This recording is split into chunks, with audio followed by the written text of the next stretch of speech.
Welcome to the podcast entitled I'm My Sister's Keeper. You guys have to know who I am. I am the founder and the host, and I am so excited to have you back this evening.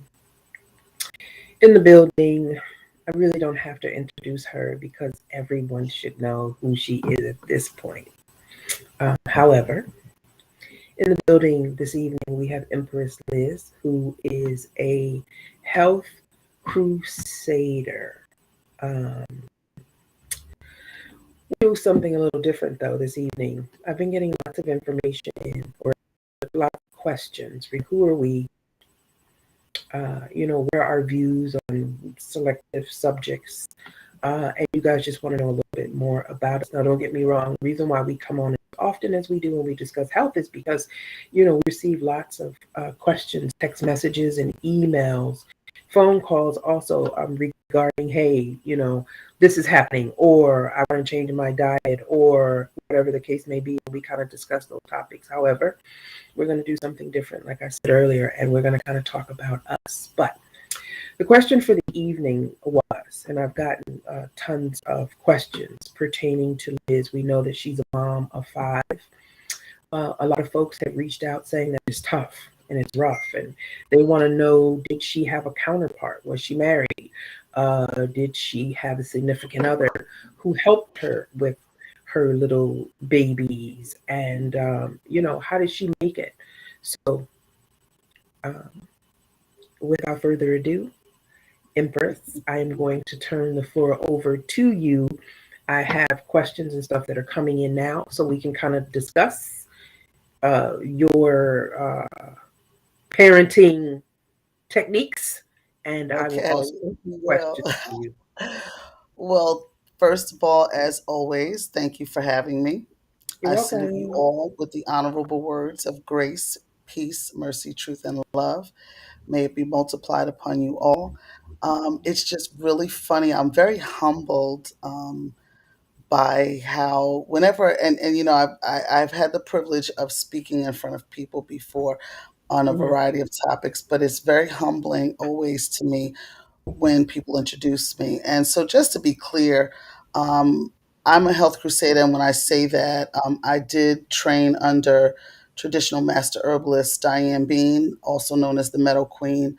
But Yeah. even as I learned and continue to learn under her, I lifestyle that is in alignment with what she does and what she's taught myself and so many others to do in terms of enhancing your life. But again, one of the things that she also does is she does refer a lot of parents to me because I raised my children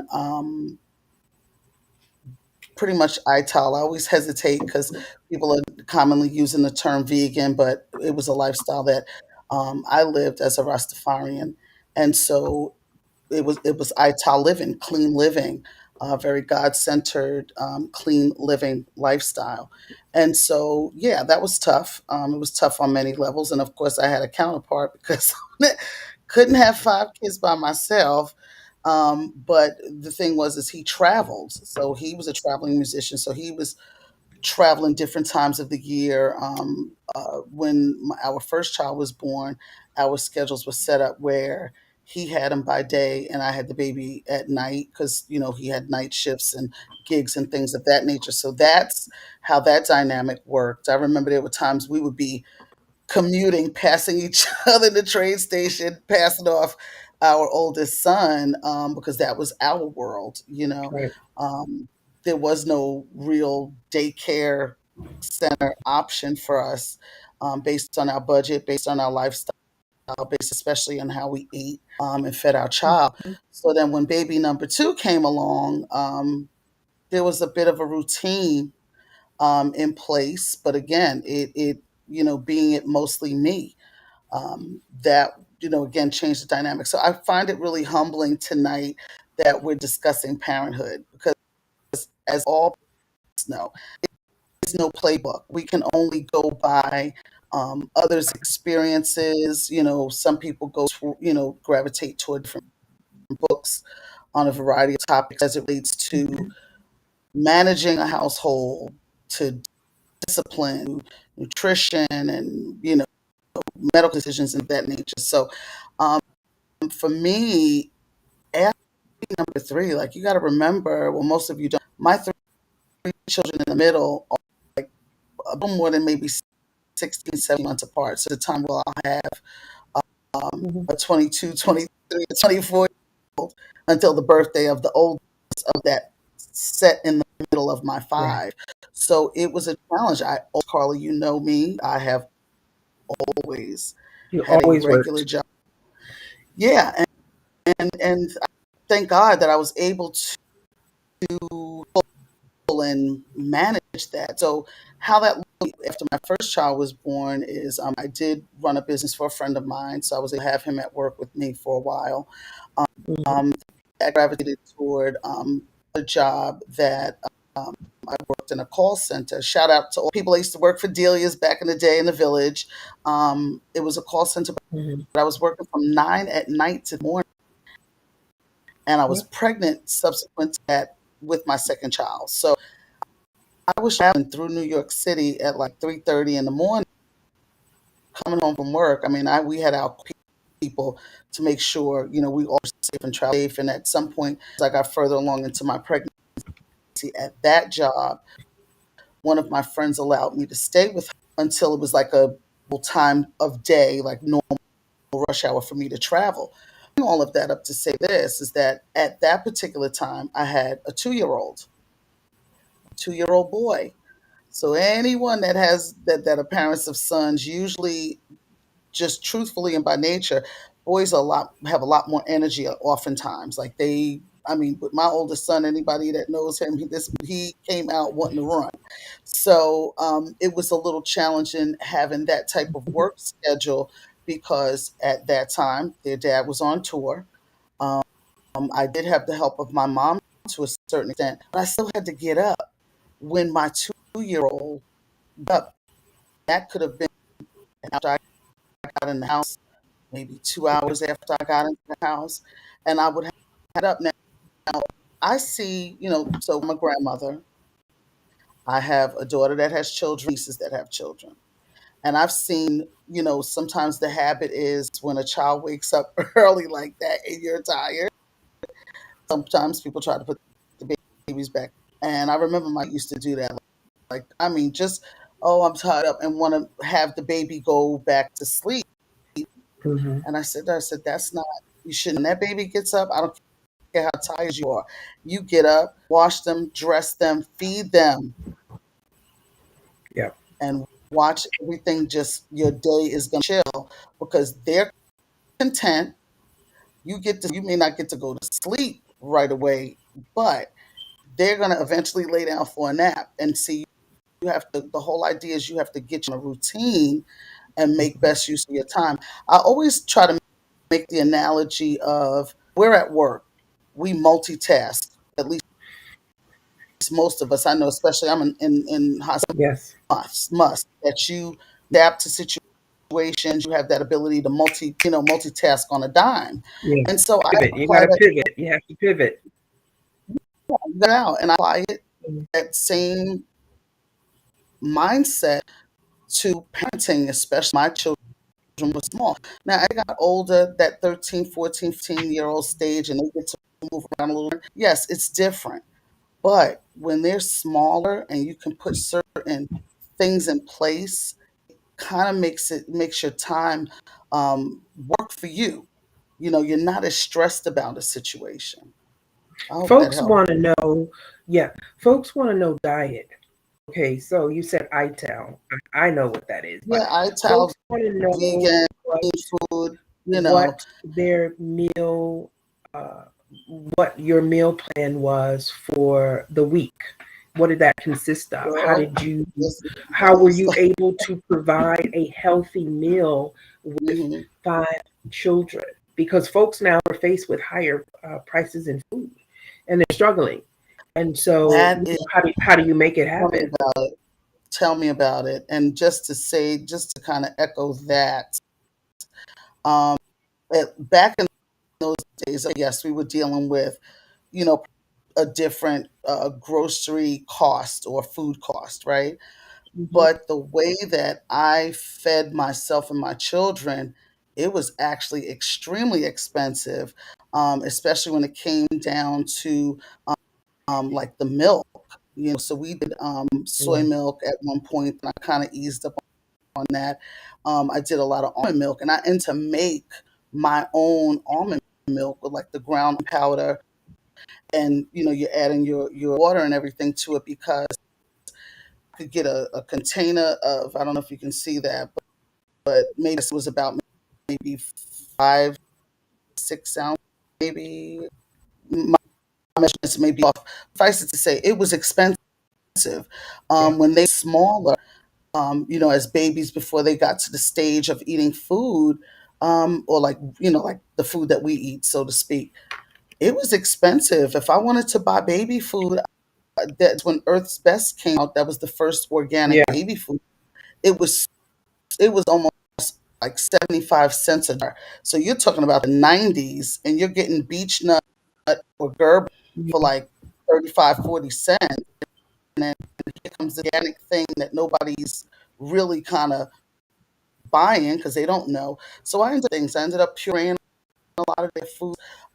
When I make my own dinners, when they started Hmm. into that age of, again, but maybe not have, oh, I Hmm. purified it. I would cook it, set it to the side, and maybe add a little more spice to ours because obviously their palate is a little different. Their digestive system is very sensitive. Hmm. So we have to be mindful of like giving us starchy things. I think oftentimes we try to put babies to sleep after a while with that heavy bottle, but we're putting grains in it versus like fruit or vegetables to have that creamy heavy Yeah. bottle versus that grainy heavy stress out their digestive system. Pamela, one of the viewers, and she's from Queens. Hey, Pam. Pamela Pam, wants to know what mistakes did you make with your first son around creating a healthy menu for him? Did you have any hiccups along the way? I'm sure I did because yeah, without him, because remember, new to me, and we have to remember nutritional needs of our children are going to be different from ours, right? And so I think one of the challenges was making sure he had enough protein. That was one of the Mm, things that I, later okay. developed and was able to work on to make sure he got enough protein in his diet. Well, that makes sense because I know that when I used to babysit him, right, I I would forgot. do a Yeah. lot of juicing. I would do a lot of Right. juicing. I would do a lot of juicing, and he loved my juice. And Mhm. I don't remember if I really fed him. I don't remember. I don't remember. It was so how No, old you is did him? feed him 20. stuff. He's 28. Can you believe Oh it? my God, that was so long ago. It was like Yeah, yesterday, but 28 it years seems like ago. it. Yeah, So I know 20. I did a lot of juicing. I want to say that I gave him like steamed. You did. I was gonna say that. I remember you giving him like greens and maybe brown rice and things like Okay, that. yeah, But yeah, yeah, but yeah. no chips, But no that was something candy, that no you nothing. prepared. Right. And when you would take him over to family members' houses, I remember this as clear as a day. They would sneak him chicken, and the inside of his mouth would swell up. They would Well, sneak one him. time he actually had a breakout on his physical body. It wasn't even just his mouth. He had a Mm, breakout. His body was like, what? And I mean, like I said, at that time I think he was about 3 yeah, he and was had little. not had any sort of Yeah, meat at all. right. And had that reaction. And that, and for anyone that is like a grandparent, and I say that specifically for grandparents because we're the ones who spoil the children, etc., right? So I'm mindful though of staying in alignment with my daughter's Yeah. requests for them. um, that didn't happen with me. No, it did not. Probably I faced a lot of resistance. There were people a certain age that would it was just so ignorant sometimes how people can be saying, "Oh, don't you want this burger?" and "Don't you," like that kind of There was ignorant a lot stuff. of And then it's backlash. There was a lot of right, backlash around how you fed the kids. Yeah, I it's remember that. crazy. And the crazy thing to me now is I want to say about 60% of those very same people, because most of them in my family are now eating clean and plant-based and all kind of stuff. And, Yeah, because they I just didn't think one of understand the it good back things then. is a lot of my cousins, like my first cousin, shout out to the Kashina clan, we support in that way. So whenever I would go to like my cousin gives a birthday party every year around his birthday, which is actually in May, I believe. Hmm. And a lot of my cousins are Muslim. Ramadan Mubarak to all my Muslim brothers and sisters and family. Absolutely. And the thing is that we would have like the grill that did not have pork on it for the people that didn't eat Hmm. pork. Right. Um, my aunt made kind of vegetarian esque salad. No, it was just like pasta salad with like veggies in it, and really well. And then Right. Right. anything aside from that I wanted to bring, I brought it for my kids, and was able to cook it and prepare it and not worry, because they were the only ones that really ever try to persuade my kids to, like, it's crazy how people do that. I always would say, now, if I were doing something that was so negative, would they be Yeah. as vigilant and in trying to persuade my children to do something else? So that I've always found quite odd. Um, I don't encounter other people's children and young people and say stuff like, make every mistake now, just make every mistake while you're young. I had people telling my kids that, and I used to look and say, but where did that come from? You want to cut your Yeah. locks? All that crazy stuff. And I Right. say all of that to say, especially for grandparents, try to be in alignment with, the requests of your children as it relates to their children. We may not always agree, and I'm of course barring anything life threatening or Right. Right. detrimental. Let me be clear. But really support that, because not remember when you that first time parent, or that parent establishing your legacy, establishing the rules of how you wanted your children To to raise your operate kids. and learn from you. I always say that I don't understand how people, try to do that. But again, back to topic. It was rough, but I always looked at it in a way where constantly reminded of my paternal grandmother, and how, she worked outside the house, she worked inside the house, she raised 13 kids. So I used to say, if my grandmother can raise 13 children, in the Yeah. mix of that, she got burned on half of her body when a kerosene stove exploded on her. They threw her out in the snow, and what happened was, thankfully, they threw her out in the snow, out in the backyard, so it put the flames out and breathe in any of it. So she didn't have any internal damage, but she was physically scarred.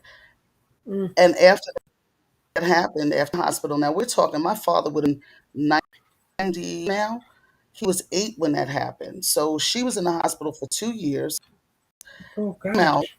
had more children, and was still running her household. So I always thought about her, and I'm like, if my grandmother went through all of that, and I'm of sound mind, although that could be debatable in some circles, I'm only joking. Right. Uh, Right. but I had the presence of mind, the soundness of mind, the physical strength. I've always been into, and that is not only something that I learned through and with, the Metal Queen, but as a family, and traditions that my dad shared with me from my grandfather and great grandfather as well. Yeah. So it was just a natural thing. So it was tough, but I did it, and I always looked at it as it was my bloodline that went through something worse, Yeah. that had different kind of pressure, that had to I deal with a agree. different type of how they moved, and Hmm. took care of my family. I could be here. So I never looked at it, even in the toughest of times. I just always knew that God was going to get me through it, and that I just had to keep getting up. So There were times, soldier up. You just had to soldier up. That's it. yeah, Period. you just got to make it through. But, I say to parents, really and truly, again, it is important that we remember these children came into our world. My children's father, rest his soul in peace, Hmm. he used to get on me for that. He would say to me, like, you just are on the go. And I said to him, I'm like, we have to take care of him. And one income and his income, or two incomes, was not nearly enough, especially with the way that we ate. Again, I was buying fresh vegetables. You figure when you eat plant based like that, you're in the supermarket at least every couple of days. I wasn't buying frozen. Hmm. I bought Right. fresh, cooked fresh. The most maybe that was a leftover was like a pan of rice and peas or something. And even that, we didn't really eat a lot of rice at the time either. Right. So, it was just, like I said, I just had to put it in place. When my kids, I think after I had my third uh, child, and Hmm. it heated up. I was vending. You remember I was doing my natural baths and Yeah. making my homemade incense and scenting shea butter and making jewelry and all kind of stuff. And I'd be in Prospect Park vending. Shout out to the drummer circle back in the day, Shout and out to Brooklyn. Shout out that to was Brooklyn. yes, yeah, and that was all after having been on the air for an hour and a half because I was doing the radio with the Metal Queen. We were on the air Right. at 5 a.m. So I was really on, and thankfully, shout out to my Cassandra. She was there too, like heavy in the trenches with me, and my brother-in-law Doc raised well because again, their father was on the road a lot of the time, and then when he was home, he was caseload. So he always on the. That was not at that time after all the were here for the most part. The babysitting wasn't an option, for a time. Then he started to school in the morning. So Right. it was a lot of moving parts. But in all of that, I feel like the help that I received was all because I proactively made it happen, as much as I could for myself. So like it would get to a Yeah. point where people would say, "Are you sure you don't need Right. help? Right. Because we see Right. you walking with them kids, or you bouncing from here to there, or you Yeah. doing this, that, and the other." And I'm like, "Look, I'm good," and that was what it was. So this is an excellent time to segue into school. Now, kids go to school, they take their lunch. Are they Oh teased? yeah, Because I got an email in about a woman who provides lunch for her son and daughter. They're twins, and she's a vegan. And so they don't eat traditional sandwiches. Either she right. cooks or it might be a healthy finger food type lunch. How did you overcome that with the children perhaps being teased or ridiculed or Oh, made fun of because they didn't eat what everyone else was eating? that instant, they probably could shed more light about the other side of that, about receiving the maybe the ridicule, however.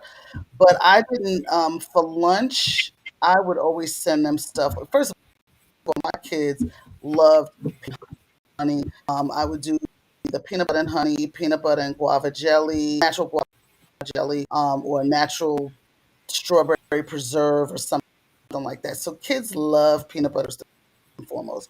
And then at the time, they didn't make those little soy milk, almond milk, little box Yeah, milks. that's new. So That's I would new. have to milk in I would put their milk mist and then either put a little bottle of water or, depending on what they did have for lunch, sometimes I would put a juice in it.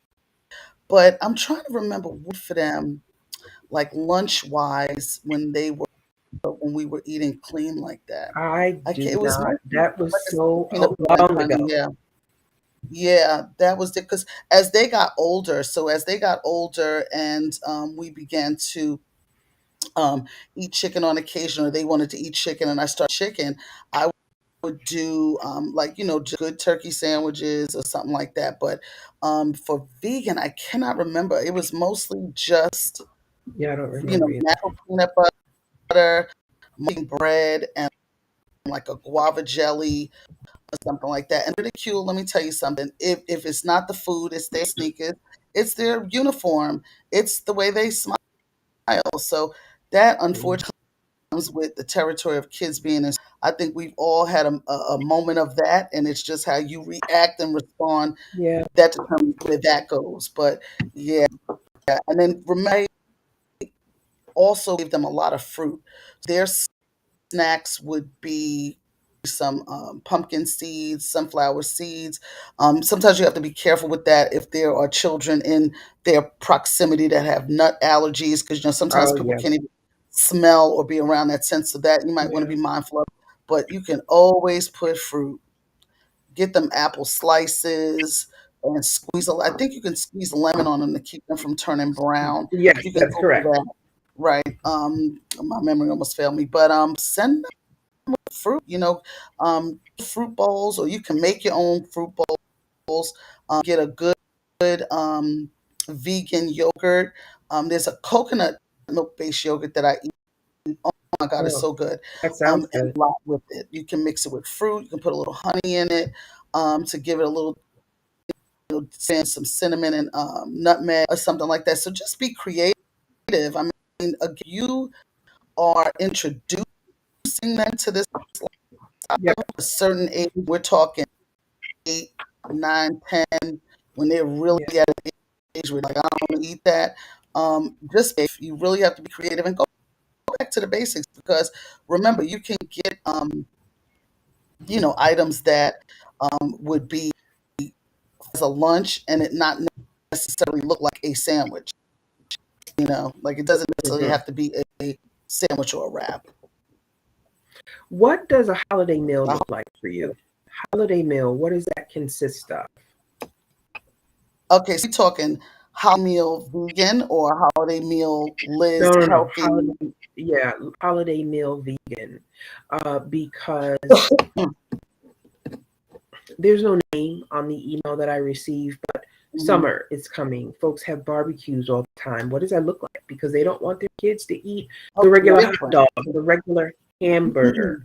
So what There would won't be no you regular propose? hamburger at the barbecue vegan. There won't ever be a Right, regular hamburger.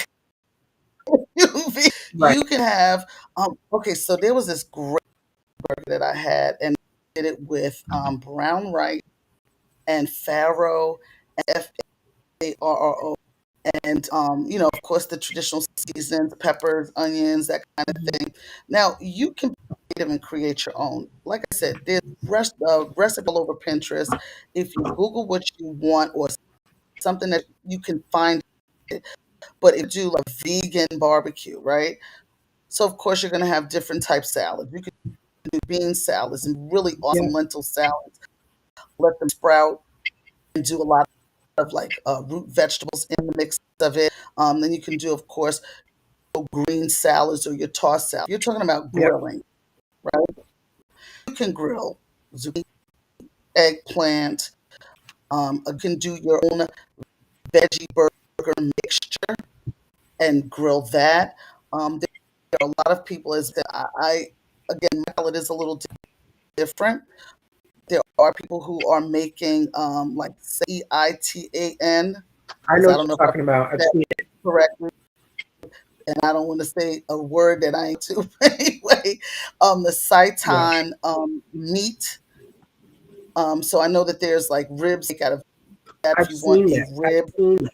Yeah, I've or seen a that. sausage. Those kinds are good. Do you hear me? You can grill those Oh, really really? good. Okay. Get a nice char on them.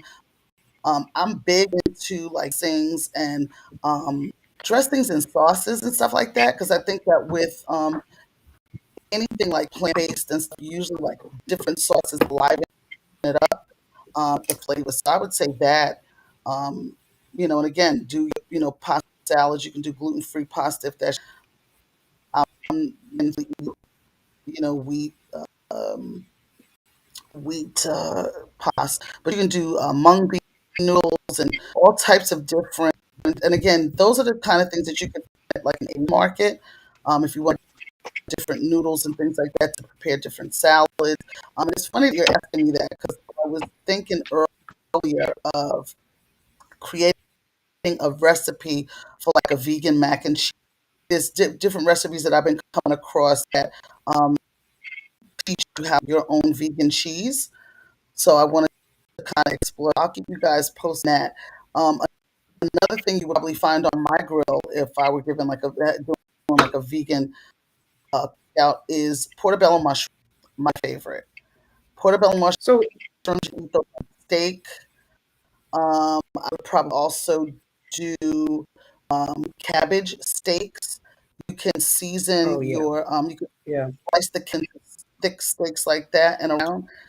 yep. Season them on each side. That is a oh my god! It is so they taste so sweet. I had a lot of times I'll put like minced garlic on it, season them up, and that kind of thing. So So that's essentially, what because there's no name on this email. So the viewer basically wanted some ideas of what she could put together for like a barbecue, a holiday barbecue, because oh she yeah, doesn't want burgers, you know, and and she just want beef burgers, yeah, right? and hot dogs at the function. So essentially, she really just needs to be creative. She can check out Right, and recipes on you can Google. always another thing that I do too is you can marinate and marinate food. So you can do a jerk tofu, and grill. You can do a lot of stuff. And remember, tofu, the flavor of what you're cooking. So you want to be mindful of, the flavoring. So what I do is I'll fry my tofu. I Mhm. season my own cornmeal and I'll bread it and whatnot, and just fry it really lightly. Have like a little you can like that sweet, that Mhm. sour kind of. I don't Mhm. even think it has a real kick to it, but it's like that chili sauce. You can do hors d'oeuvres with that. Um, a lot of stuff. And so, can they also contact you for I was additional gonna say, ideas? if like you can email me dawn at the at gmail.com. You can. I don't know if you want to. If you can put that up somewhere. I'm like in Can the open chat absolutely. I can where they I can can put see it. that in the And like I said, yeah, details to the podcast. because again, a lot of these dishes suggestion these are dishes I cook that I've again I know what I like, and I always encourage people to explore your palate, especially Yep. if you're someone who you eat out a lot, but you're trying to maybe replicate those recipes. There's nothing wrong with that. Because again, you want to get inspiration, you want to get some sort of direction. There's Yes. nothing wrong in doing that. Again, you can have a really good cookout with my. Let me tell you, my cousin. Shout out to Vegan 1111 Instagram. That is my cousin, and she is one of the most. I mean, her vegan meals. In the summer, she was selling Friday, and when I tell you, everybody, we looked forward to smoothies. She partnered with a vegan baker, so she had different swell that were That's all cute. That's cute. vegan, flourless cakes and things. And her, I mean, she did everything. She did vegan soul food. She did Tex-Mex. She did Asian, Yeah, Latino that's cool. fusion. Vegan food. And again, like I said, it's about creative and Yeah. exploring. And again, we're not expecting everybody chefs in that way. But Top again, shelf. Top chefs. we Right. Right. have to, we got to eat. We have to eat to live. I eat taste in food. That's Yeah. for us. So if you're someone that you're trying to transitions in any way with your food specifically, again, small changes. And usually it's easy to start with breakfast or a lunch when you're doing it, because Yeah. once you incorporate those things, you start to feel better. And you start to feel want to start exploring other things. And like I said, you can definitely start off like a lunch, work on your dinners. because it all adds up.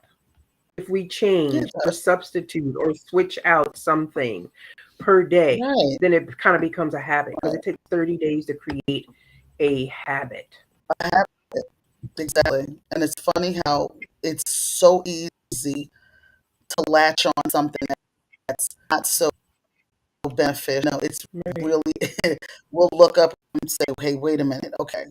So yeah, we always say, like I said, as the message encourages, small changes bring movement. Healing is not an event, it is a journey. And that's with any type Mm, of healing, whether it be that's it. physical, emotional, spiritual. It is not an Because it event. And doesn't again, happen I always overnight. Because stress, it doesn't happen overnight. right, well, your condition didn't occur overnight, right? No, Most ma'am. conditions don't No, occur ma'am. overnight. When we're No, ma'am. dealing with things like depression and anxiety and stuff like that Yeah. and PTSD, those situations built over time or they're a reaction to a trauma. So it's going to Yes. take time. Saying on the other episode, it takes time to unpack certain things. You Yes. know, Yeah. really takes Yeah. time to unpack things. And I mean, I'm humbled to be able to share, things that have worked for me. I mean, I'm still a work in progress. There's a lot of things that, of course, we want to improve and change about our life. But again, it is one day at a time, one day at a time. Now, as we bring this episode to a close, we want to mention that July the 16th and the 17th, I'll be hosting a women's empowerment conference. I have selected a group of beautiful and brilliant women who will knock your socks off. It's a lot of work, okay, putting these type of events together, but it is so fulfilling because each and every panelist will be delivering a message, and we just hope that the message resonates with the viewers because it's all about uh, making a change, and it doesn't have to be anything drastic overnight, but it's about putting forth the effort to do something different, because in order to have something you've never had, you have to do some things done. And so I really look Indeed. forward to the Women's Empowerment Conference in July. Yeah, I If you am guys as have any well. questions, registration, please reach out. Send an email of interest to I'm my sister's keeper, the number two, at gmail.com, and someone will be in touch with you within 24 hours. Once again, my email address is I'm my sister's, SISTA, keeper, the number two, at gmail.com. Empress, we love you. Yes, I love you and thank you again for having me. All right, we'll speak to you soon. Good night. Night.